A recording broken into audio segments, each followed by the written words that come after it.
This Family Life News podcast is made possible by the support of listeners like you. It's the Noon Report from Family Life, bringing a Christian worldview to what's happening in New York, Pennsylvania, across the country, and around the world. Weather with Kevin Williams, and faith-focused feature stories with the Family Life News team. Now, here's what's happening. Good afternoon, and thanks for checking in. Tensions are rising in the Middle East as the U.S. and Iran inch closer to war. American warships and fighter jets are moving to within striking distance. Correspondent Keir Simmons gets us started. The amount of U.S. air power here now being compared to the 2003 invasion of Iraq. Officials stress military action could commence as soon as this weekend. Fox's Lucas Tomlinson. A U.S. military operation in Iran would likely be a massive, weeks-long campaign that would look more like a full-fledged war. Texas Senator Ted Cruz has more on what that war might look like. We are not going to see a ground invasion of Iran. We're not going to see hundreds of thousands of troops on the ground. We're not going to see massive American casualties. Iran is holding joint military exercises with Russia in the Gulf of Oman today. And that puts them within a few hundred miles of the USS Abraham Lincoln. Another American aircraft carrier, the USS Gerald Ford, arrives in the region on Saturday. President Trump presided over his first Board of Peace meeting at the White House today. 24 countries from all over the world have pledged more than $5 billion in aid to help rebuild war-torn Gaza. Former CIA officer Dan Hoffman says disarming Hamas is job number one. Yes, we've got some peacekeeping forces at the ready, but there's still some peacemaking to be done. And how we reconstruct Gaza is another question. In addition to billions in aid, the Board of Peace has committed thousands of troops toward the formation of a new international stabilization force. Breaking news out of the UK today, Andrew Mountbatten Windsor, formerly known as Prince Andrew, is under arrest. The brother of King Charles has been charged on suspicion of public misconduct. News of that arrest sent shockwaves throughout the country. Correspondent Ralph Sanchez. We have been speaking to royal historians all morning. No one can think of a parallel where the younger brother of the sitting monarch is in police custody and potentially facing charges. Andrew is linked to the late child trafficker Jeffrey Epstein. He was taken into custody on his 66th birthday. It's day 19 in the search for Nancy Guthrie, the mother of Today Show co-host Savannah Guthrie. I can't imagine losing a mother and not knowing where she is. The FBI is analyzing DNA recovered from Guthrie's home in Tucson, Arizona. That DNA that was found at the home is a mixture of DNA, which experts tell us can take a long time to process, but is often found at violent crime scenes. And the experts also tell us that even if it does take weeks for that to be identified, it could be the breakthrough that investigators so desperately need. NBC's Liz Kreutz. Authorities are still searching for the one remaining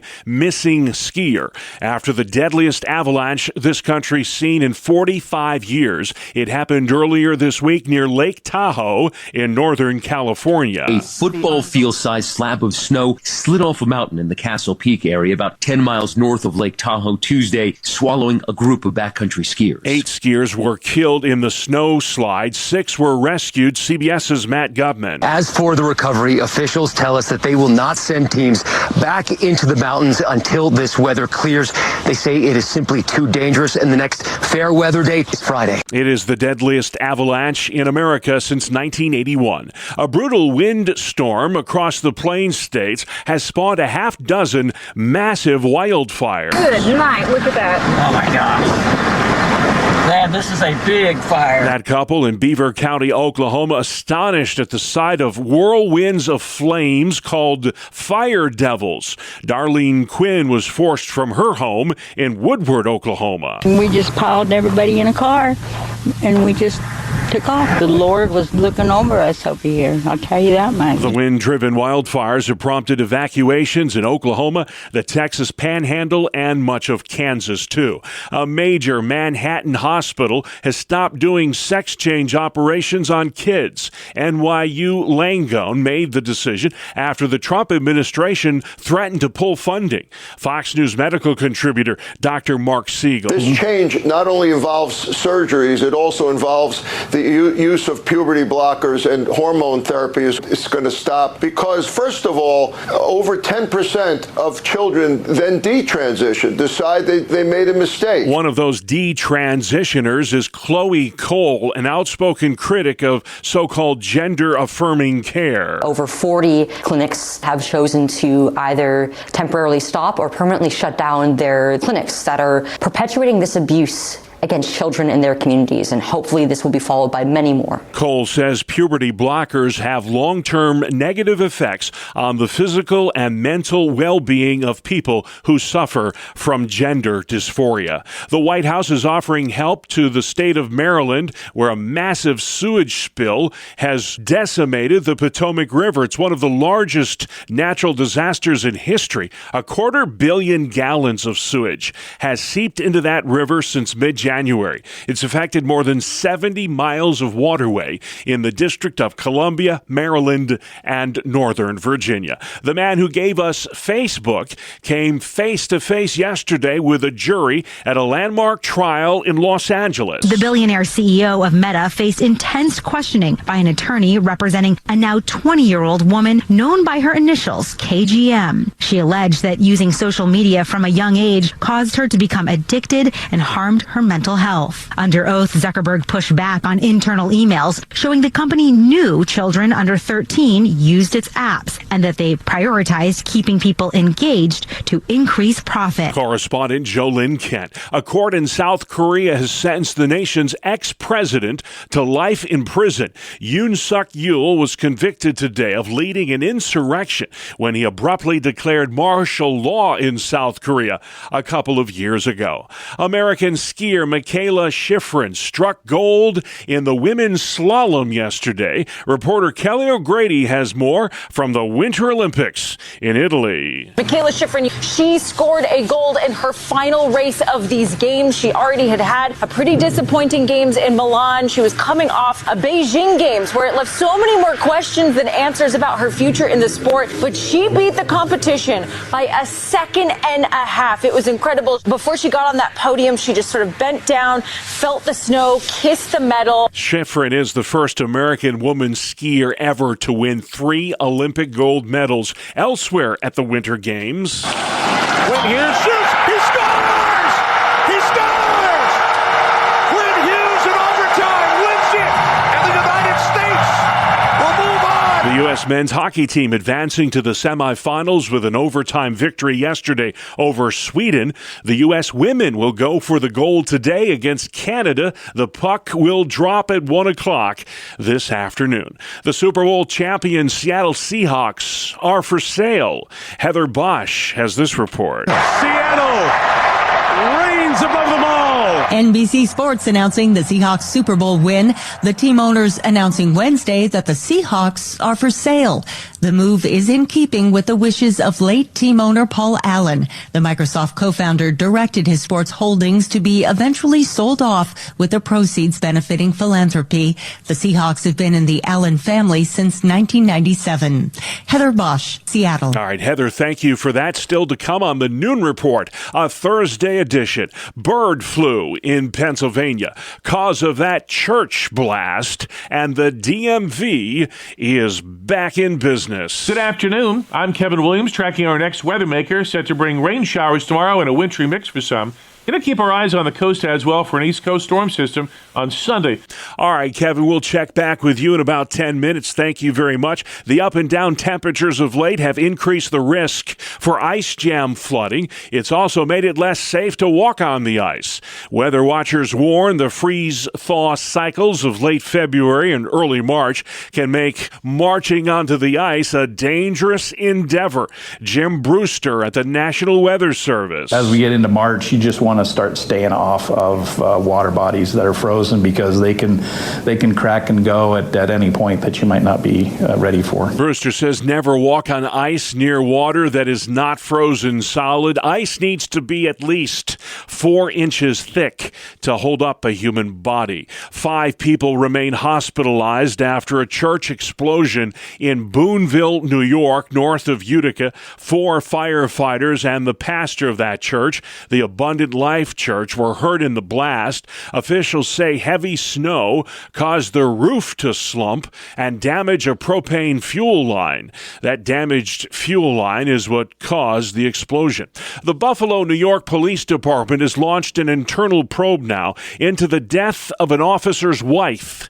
More on the story from Family Life's Dee Haley. The Buffalo Police Department has released a timeline of events leading to the arrest of Lance Woods, a Buffalo police officer accused of killing his wife inside their Sanborn home on Saturday.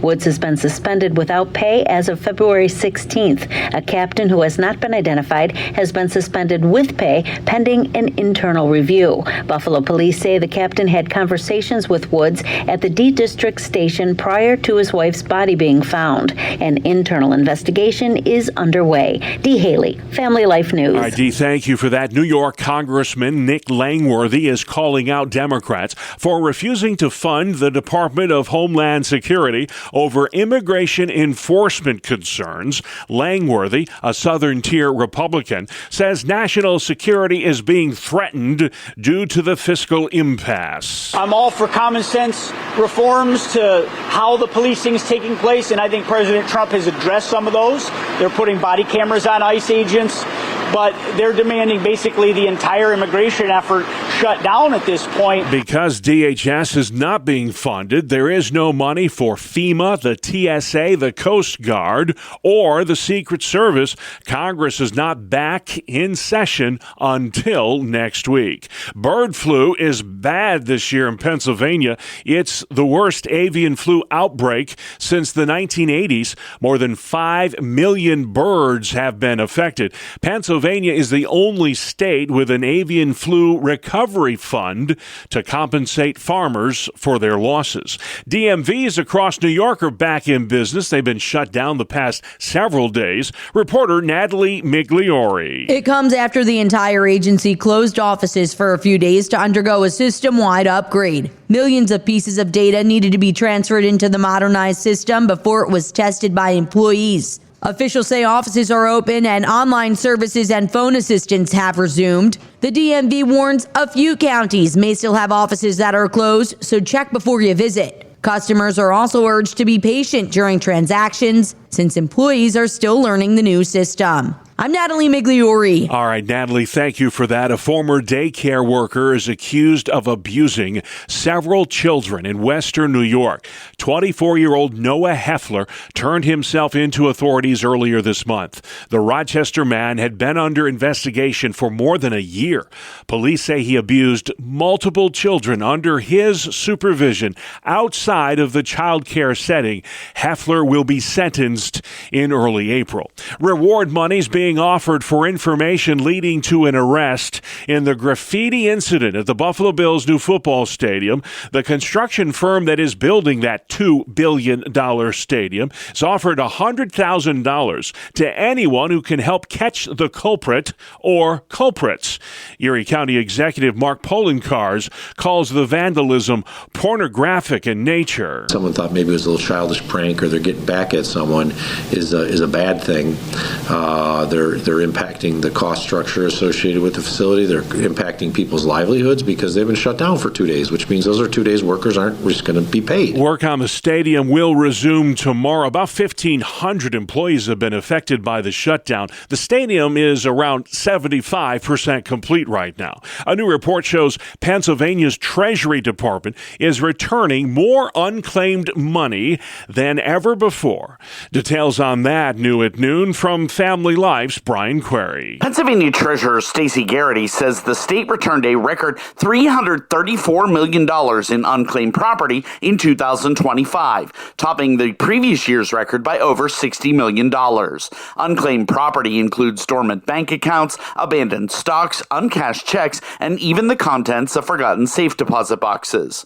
While tangible items may be auctioned off after 3 years, the proceeds remain available to claim.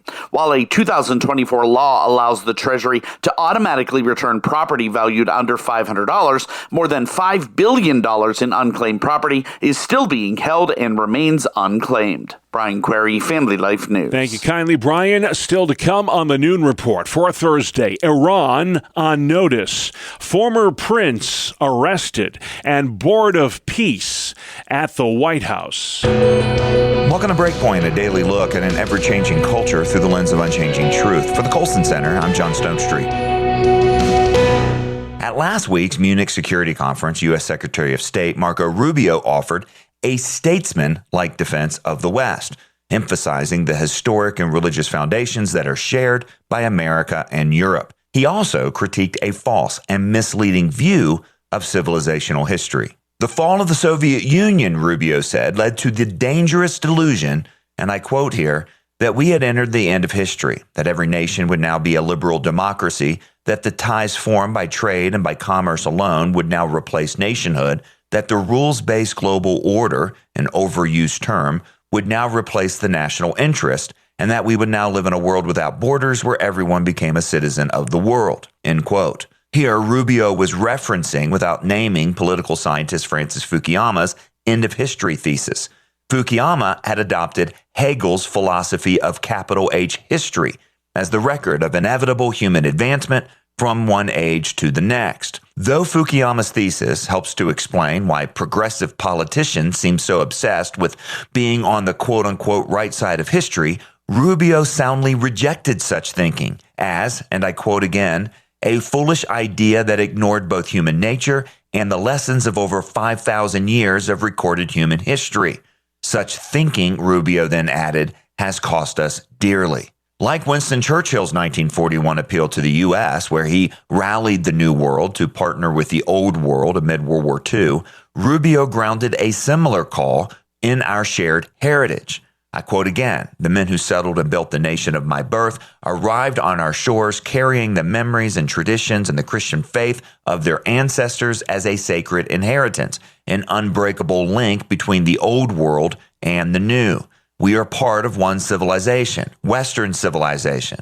We're bound to one another by the deepest bonds that nations could share, forged by centuries of shared history, Christian faith, culture, heritage, language, ancestry, and the sacrifices our forefathers made together for the common civilization to which we have fallen heir. We want allies who are proud of their culture and of their heritage, who understand that we are heirs to the same great and noble civilization, and who together with us are willing and able to defend it, end quote. Rubio's speech appeals to a completely different understanding of civilizational history and stressed two key points. First, that civilizations decline if they're not stewarded and protected. They have to be protected from threats from within. And second, civilizations conflict with other civilizations that are built on alternative visions. Thus, they have to be defended from threats from without. While not perfect, Western civilization has every reason to be proud of its history, Rubio said. And even more, it's the choices we make, not blind historical trends, that will shape our future.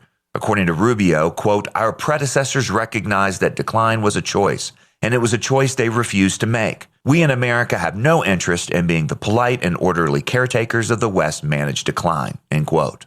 Christians in every walk of life should be the first to defend and promote what's good and preserve what is worthy of preserving. As Os Guinness and others have articulated so well in the recent documentary Truth Rising, Western civilization is at a critical moment. The question that we face, how will we respond? For the Colson Center, I'm John Stonestreet with Breakpoint. Today's Breakpoint was co-authored by Dr. Andrew Carrico. And for more resources or to share this commentary with others, go to colsoncenter.org/radio. Thank you, John. Let's head outside. Kevin Williams. Here's our call for this afternoon. Generally cloudy, but there will be some breaks in the overcast to allow peaks of sun for some. High temperatures mid-30s to the mid-40s, but closer to 50 in western Pennsylvania. Then cloudy tonight and tomorrow with showers mixed with sleet and snow for a time, especially in central New York.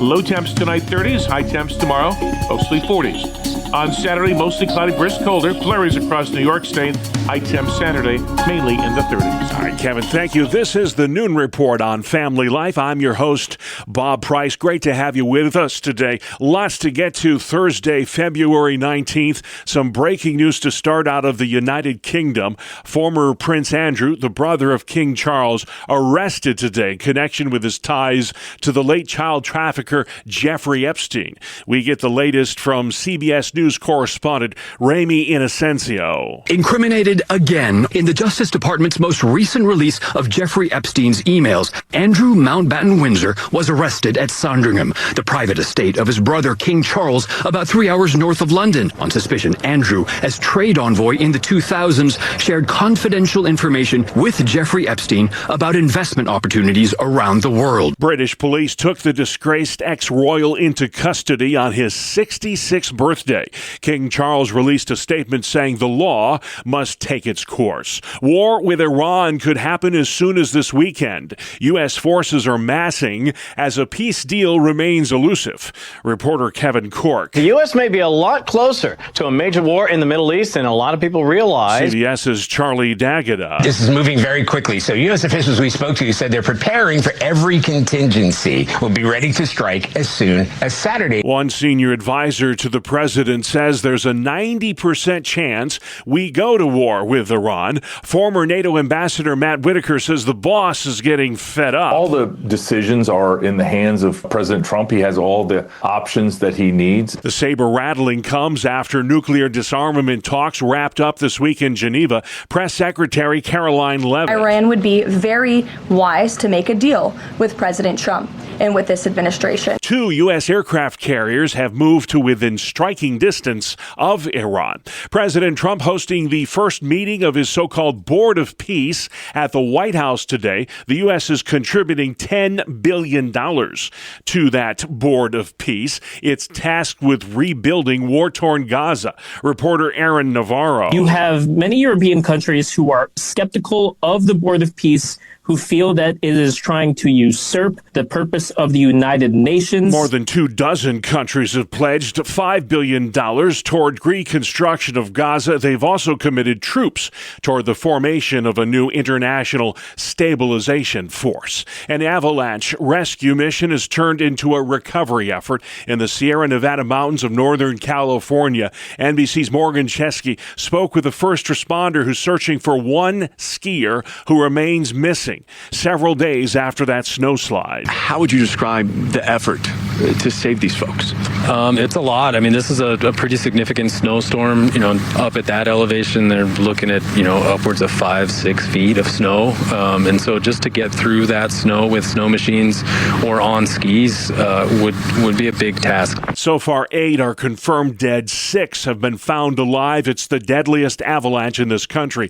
since 1981. Wind-whipped wildfires have erupted across the Central Plains states. Oklahoma's under a state of emergency. The Texas Panhandle and Kansas also getting in on the fire action. Reporter Ryan Chandler. More than 300,000 acres are still burning across Oklahoma alone. The largest area the firefighters are still trying to contain is Ranger Road Fire. More than 283,000 acres in that fire alone.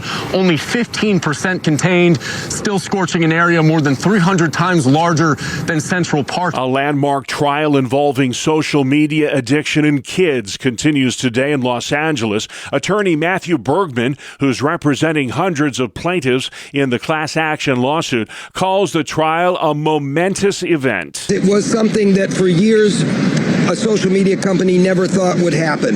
They never thought that they would ever have to face a jury. They never thought that they would have to stand up and explain themselves. A 20-year-old woman at the heart of the case is suing Meta. She claims to have been addicted to social media as a child, and that addiction caused anxiety and depression. The verdict in this case could affect about 1,600 other social media addiction cases across the country. It's day 19 in the search for 84-year-old Nancy Guthrie, the mother of Today Show co-host Savannah Guthrie. NBC's Liz Kreutz says Guthrie was taken from her home in Tucson, Arizona, and the leads have been few and far between. Law enforcement has been in touch with officials on both sides of the border. While the sheriff says it's a possibility, he says there's no evidence she was taken to Mexico. Meantime, an anonymous donor says they'll match the reward money that's being offered by the FBI for any information leading to a break in the case. A court in South Korea has sentenced the nation's ex-president to life in prison.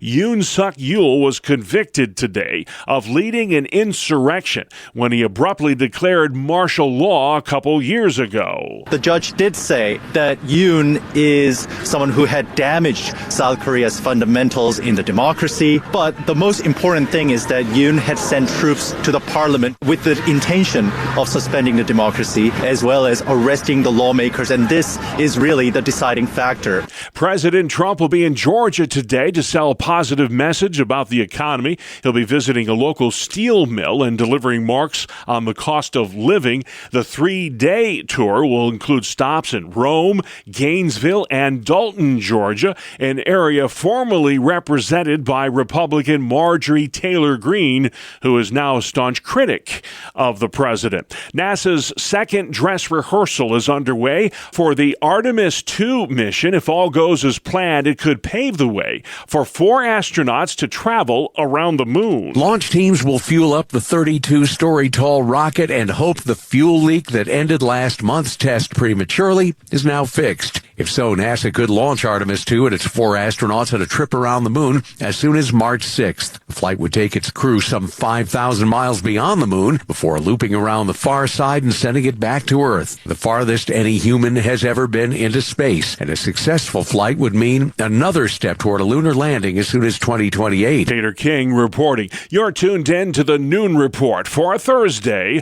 on Family Life.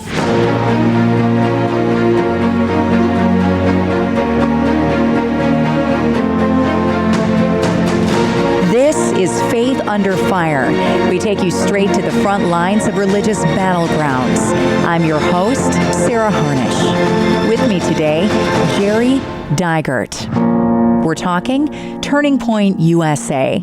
Jerry, you're just 17 years old, and you started a Turning Point USA chapter at your school in Baldwinsville, New York. In fact, those listening might know about this chapter because it's been in the news because you guys have been getting bullied. Tell me what happened. Yeah, so after the death of Charlie Kirk, myself and a number of other students saw the real need to create an environment where students can come together peacefully and grow in our understanding through civil discourse. Even though we might have our differences, we can come together, get along, share our opinions in a respectful and humane manner. In that process, we've gotten huge pushback from our community, being called racist, homophobic, Nazis, pretty much everything you could think of. Mind you, we're just high schoolers. Usually bullying is in response to a situation, but this wasn't a response because your chapter hadn't even met yet. Just the thought of that sort of club being started, people were already hating, people were already calling us racist before we even officially said a word as a club. That really just shows how meaningless it is, all those words. I think it really rallied people together. It got more people to ultimately come to our first meeting. I think our first meeting had close to 100 people in it. What are you doing to stop the bullying, and is it working? It's extremely hard to stop all the bullying and pushback. People will always be quick to speak, closed-minded, and entitled to their own opinions. The only thing we can really do about it is show love and respect to everyone. We encourage everyone to show up to our meetings regardless of their political or religious beliefs, and we try our best to treat everyone with respect, the same way Christ would. I think that at the end of the day, we need to lead by example and prove that we can come together in a civil manner. It seems that despite all that's going on, your chapter keeps growing. Yeah, so for the first 2 meetings, we've had around 80 to 90 students show up. I think that students in our school are tired of their religious and political beliefs being dismissed and shut down in school. and our club aims to give them a platform to think and speak freely without fear of consequences. You are one brave soul to keep the chapter going despite all the words spoken over you and your team. What are your options to protect the students that are coming? I think the biggest way we can protect the people who attend the meetings is just to keep growing the club and keep pushing the idea of an open dialogue. The bigger the club is and the more students feel comfortable sharing their beliefs, the safer we can make our school. Why did you start a Turning Point chapter? I had gone to a private Christian school my whole life. This year, I transferred to public school and quickly saw the need for a club like ours. One of the biggest reasons for me personally, as well as other leaders of the club, was to spread the love of Jesus and connect our faith with real-world events and problems. We also think it's very important to have a space where we can come together and share our opinions, regardless of who we are or what we believe. What do you want the bullies to know? Really, to anyone who opposes our club, I invite them to come to our meetings and really listen to what we are saying and understand what we are trying to do. Know that our mission isn't to spread hate or negativity, but rather to build a community who is able to have a respectful conversation with one another. I love what you said at the beginning of the interview. You said Turning Point USA is not just about conservative values, it's also about your faith. It's about religious freedom, and it's about protecting religious freedom, especially on campus, because you're spending 8 hours a day on your school campus. How has your faith grown through this? It's definitely been really hard at some times, and I've never had my faith challenged this hard in my life. But I think that God is using this as a way to pull me closer to Him and to spread the word of God. Despite all the hardships, just knowing that God is in control through all of this has really helped me through everything. What would you say to someone who needs courage, standing up for their beliefs? What would you tell yourself? I think I would tell myself that it's really important to speak out and say what you think, because I think a lot of people have similar beliefs but are also scared to speak. So it really takes one person or group of people to speak out to make a difference, and then after that, people will really start coming together. That's one courageous young man, 17-year-old Jerry Dygert of Baldwinsville, New York, for this week's edition of Faith Under Fire. It comes your way every Thursday during the Noon Report on Family Life.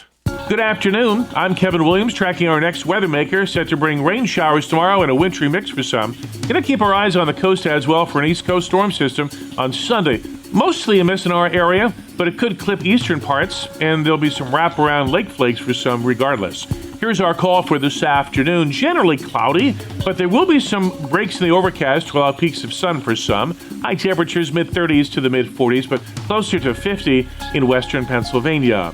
Then cloudy tonight and tomorrow with showers mixed with sleet and snow for a time, especially in central New York.